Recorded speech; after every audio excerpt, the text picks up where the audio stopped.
창세기 42장 9절로 17절까지의 말씀, 우리 다 같이 한 목소리로 합독하겠습니다. 요셉이 그들에 대하여 꾼 꿈을 생각하고 그들에게 이르되 너희는 정탐꾼들이라 이 나라의 틈을 엿보려고 왔느니라. 그들이 그에게 이르되 내 주여 아니나이다. 당신의 종들은 곡물을 사러 왔나이다. 우리는 다 한 사람의 아들들로서 확실한 자들이니 당신의 종들은 정탐꾼이 아니니이다. 요셉이 그들에게 이르되 아니라 너희가 이 나라의 틈을 엿보러 왔느니라. 그들이 이르되 당신의 종 우리들은 12 형제로서 가나안 땅 한 사람의 아들들이라. 막내 아들은 오늘 아버지와 함께 있고 또 하나는 없어졌나이다. 요셉이 그들에게 이르되 내가 너희에게 이르기를 너희는 정탐꾼들이라 한 말이 이것이니라. 너희는 이같이 하여 너희 진실함을 증명할 것이라. 바로의 생명으로 맹세하노니 너희 막내 아우가 여기 오지 아니하면 너희가 여기서 나가지 못하리라. 너희 중 하나를 보내어 너희 아우를 데려오게 하고 너희는 같이여 있으라. 내가 너희의 말을 시험하여 너희 중에 진실이 있는지 보리라. 바로의 생명으로 맹세하노니 그리하지 아니하면 너희는 과연 정탐꾼이니라 하고 그들을 다 함께 3일을 가두었더라. 아멘.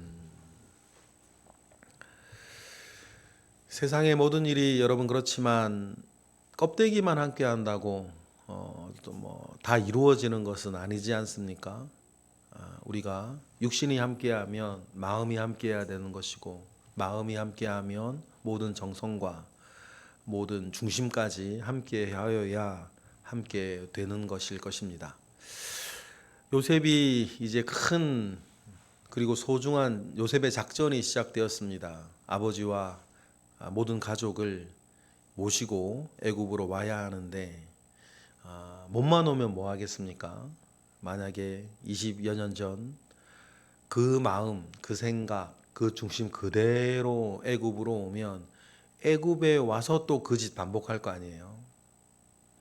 그러니까 애굽에 와서 온 가족이 모였을 때에는 예전과는 좀 달라야겠고 그들의 중심에 원래 있어야 했던, 원래 있기 또 했던 그 사랑과 우애들을 확인하고 회복시키고자 하는 요셉의 긴 작전 시작이 되었습니다. 요셉이 그런 꿈을 꾸게 된 건 본인이 혼자 꾼 건 아니었고 하나님께서 꿈을 통하여서 요셉에게 주었던 꿈, 그 꿈을 요셉이 바라보면 우리가 그때부터는 비전이라 부르는 요셉의 목표가 이제 실현되어야 하고 실현하기 위해서 요셉의 작전을 시작을 하게 되는데 9절에 보니까 요셉이 그런 생각, 이후의 모든 생각이죠. 이후의 모든 일들을 요셉이 그런 행동을 하게 되는 이유들을 9절에 이렇게 밝힙니다. 우리 9절 읽어보겠습니다. 시작. 요셉이 그들에게 대하여 꾼 꿈을 생각하고 그들에게 이르되 너희는 정탐꾼들이라 이 나라의 틈을 엿보러 오고 왔느니라. 그렇게 얘기를 해요. 요셉이 그들에 대하여 꾼 꿈을 생각하였다 그럽니다. 앞에 장면이 뭡니까? 형들이 10명의 형들이 자기에게 절하는 꿈입니다. 그 꿈이 완전히 이루어졌죠. 형들의 그 볕단이 자기의 볕단에게 절하는 그 꿈이 이루어졌습니다. 그런데 가족에 대해서 요셉이 꾼 꿈이 그거 하나만이 아니죠. 다음 꿈이 있어요. 해와 달과 11별이 자기의 별에 둥그렇게 서서 절하는 꿈인데 그러면 하나가 이루어졌으니 나머지 하나도 이루어지겠다. 그 꿈들을 이제 요셉이 생각을 합니다. 그러면 모두의 말씀드렸던 것처럼 이제 아버지와 모든 가족들이 애굽으로 와서 이제 그 일들을 그 꿈을 하나님께서 이루게 하실 것인데 그때 어떤 모습으로 오겠냐는 거예요. 어떤 마음으로 올까? 어떤 생각으로 올까?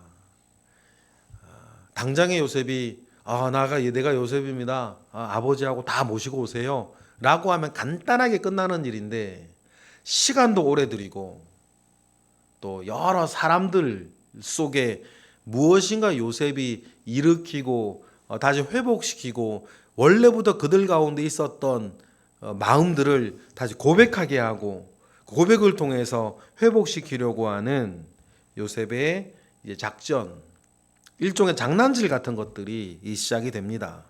그래서 요셉이 두 번째 꿈을 이루기 위하여서 요셉의 지혜가 이제 시작이 되어지는데, 우리가 읽었던 지혜들 보니까 뭐라고 이야기를 하냐면 너희들은 정탐꾼들이다. 나라의 틈을 엿보려고 온 간첩이다. 이렇게 누명을 씌우는 것으로 시작을 해요. 이거 요셉의 이러한 말은 얼토당토하는 뚱딴지 같은 이야기는 아니고 지금처럼 인공위성이나 다른 나라를 틈을 엿보기 위해서 지금처럼 과학 기술을 동원할 수 없었던 그 당시에는 늘 사람을 동원할 수밖에 없고, 특히 가장 일반적인 방법이 상인들이죠. 상인들인 물건을 사고 팔기 위해서 그 일정을 막 돌아다니니까 그 상인들 아니면 그 상인들의 몇 명을 돈으로 매수해서 그 나라의 정보들을 캐내고 듣고 하여서 이렇게 수집을 해서 어떤 나라들이 어떻게 돌아가는지, 굳이 전쟁을 벌이려고 하는 게 아니라 하더라도 평상시에도 정보를 수집하는 역할들을 대상들, 상인들을 통해서 많이 시켜왔었기 때문에 사실 어찌 보면 상인들 붙잡아 놓고 엄중하게 막 여러 차례 막 신문하고 물으면 뭔가 하나라도 이제 뭐라 그래 캥기는 그런 일들이 있단 말이에요. 저기 멀리에 누군가가 어디 가면 정보들을 듣고 와서 나에게 이렇게 달라고 돈을 주고 이렇게 하는 일이 그 당시에 일반적인 일인 거예요. 그래서 이렇게 다고 치면 뭐 하나라도 걸리게 되어 있는데, 그러니까 이제 요셉이 작정하고 코너로 형제들을 몰아붙이는 겁니다.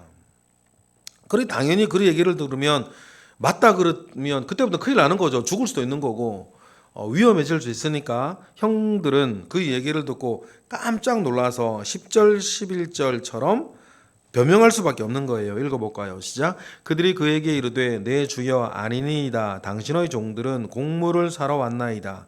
우리는 다 한 사람의 아들로서 확실한 자들이니 당신의 종들은 정탐꾼이 아니니이다 라고 이렇게 아니라고 펄쩍펄쩍 뛰는 건 당연한 거예요.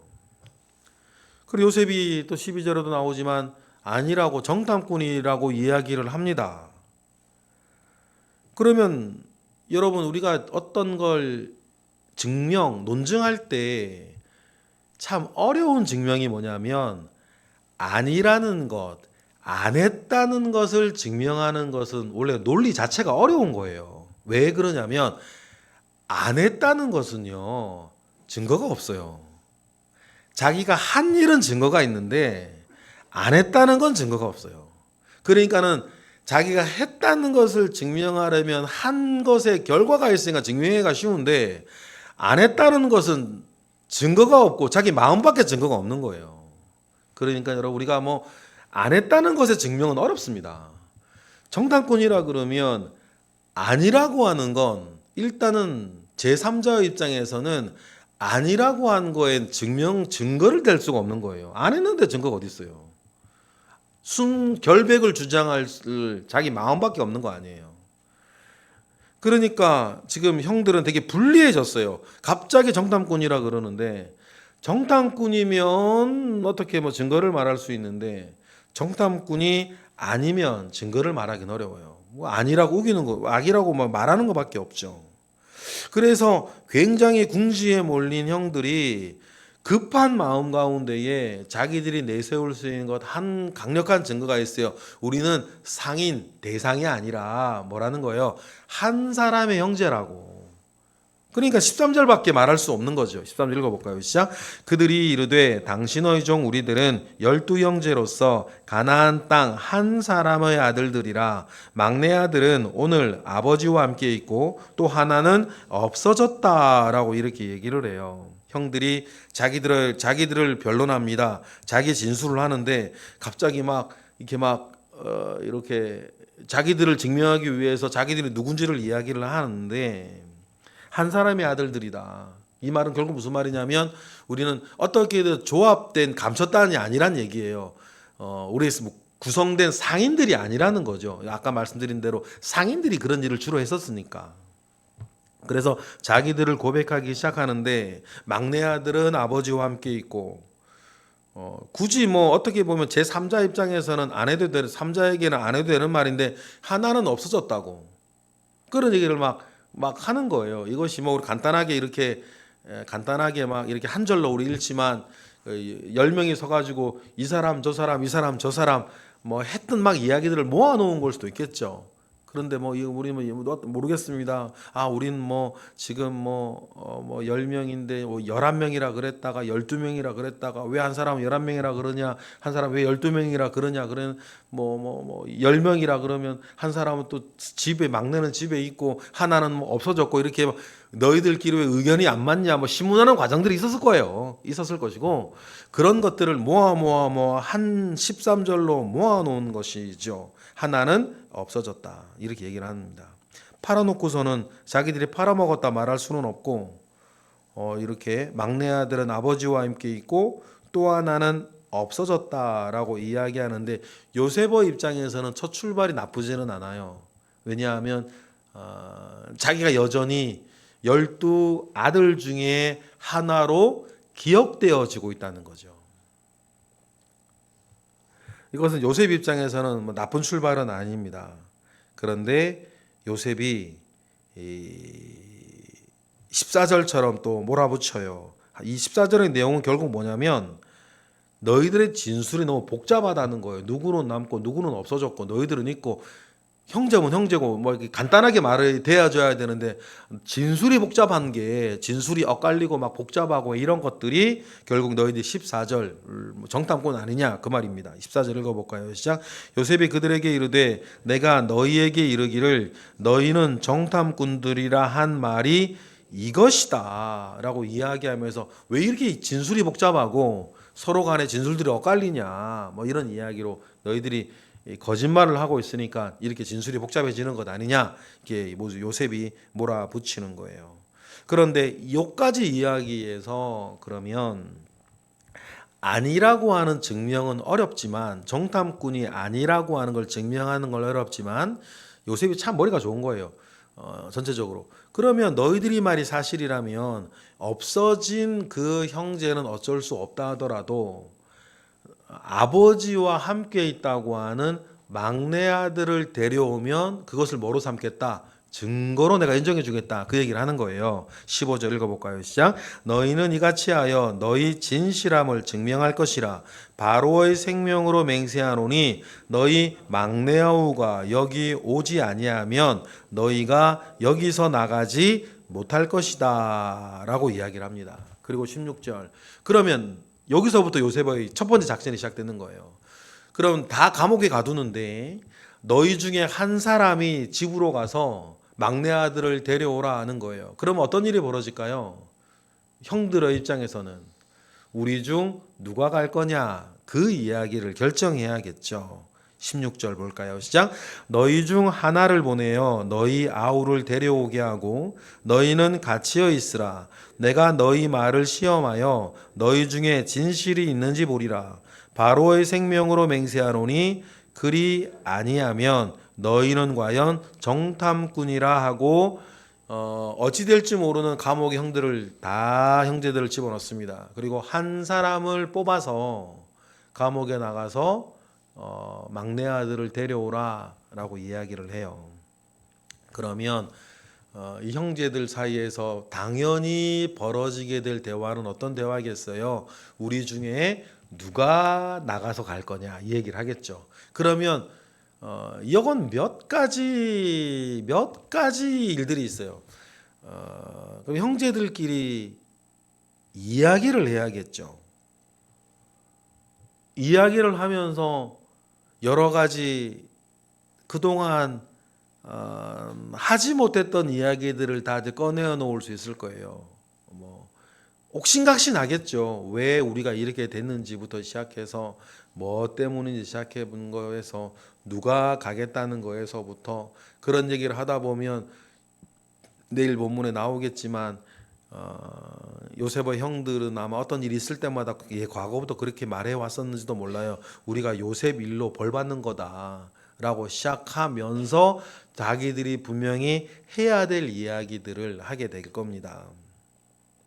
그래서 17절 3일 동안 누가 갈 것인가를 결정하면서 옥신각신 이야기하면서 그동안 그 3일 동안 근심도 하고 눈치도 보고 고백도 하게 될 거고 상의도 하게 되면서 어떤 일이 벌어질까요? 형제들 가운데 사실 옛날부터 되어져야 했을 만한 이야기들을 꺼내기 시작하고 정리하기 시작하고 본심들을 드러내기 시작하고 본심들이 드러나면서 과정을 쭉 나중에 보면요. 형제 우애를 회복시키는 그 일들이 이제 시작이 되어져요. 잠언서에도 보면 성을 얻는 것보다 형제 간 우애하기가 더 어려운 일이다. 성을 점령하는 것보다 형제 간 우애 있게 만드는 게 더 어려운 일이다. 라고 잠언서에 나와 있는데 사람 삶이 그렇다는 거죠. 예나 지금이나. 그 어려운 일을 지금 요셉이 도전하는 거 아닙니까? 그것이 왜 중요합니까? 애굽에 와서 새로운 삶을 살아가려면 회복돼야 되기 때문이에요. 몸만 오는 게 뭐가 중요하겠습니까? 몸만 오는 게 뭐가 중요하겠어요? 몸이 오기 전에 마음이 모아져야 되는 거고, 마음이 모아지고 우리가 어떻게 새 출발을 하게 될 것인지를 심도 있게 이야기되어져야 하는데 그 일을 위한 요셉의 긴 작전이 이제 시작이 되어졌습니다.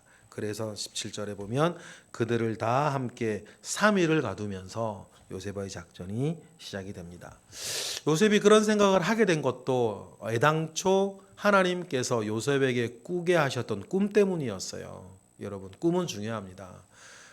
우리가 잠잘 때 꾸는 그 꿈뿐 아니라 우리가 살면서 가지게 되는 꿈들이 중요해요. 왜냐하면 그 꿈이 내가 오늘 무엇을 어떻게 해야 되는지, 무엇을 해야 되는지, 무엇을 하지 말아야 되는지, 한다면 또 어떻게 무엇으로 해야 되는지, 이 일을 해야 하는 이유가 무엇인지를 우리에게 알게 하는 것은 꿈이기 때문이에요.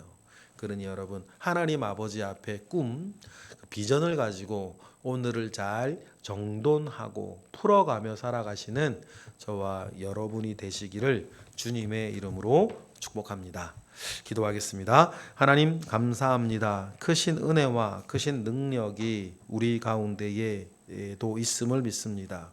하나님 아버지 앞에 이 짧은 인생 선한 꿈을 가지고 살게 하시고 그 꿈을 위하여서 하나하나 우리가 고치고 수정하고 회복하고 덧대며 다름박질하며 살아가는 데에 우리가 이유를 알게 하시고 목적을 가지게 하시고 보람을 또한 그 속에서 느끼게 하시는 은혜들이 우리의 생애 가운데에 연분연 있게 하옵소서. 오늘도 그러한 일의 하루가 시작되었으니 오늘의 삶을 통하여서도 주님 그러한 은혜를 베풀어 주시옵소서. 예수 그리스도의 이름으로 기도드렸나이다. 아멘.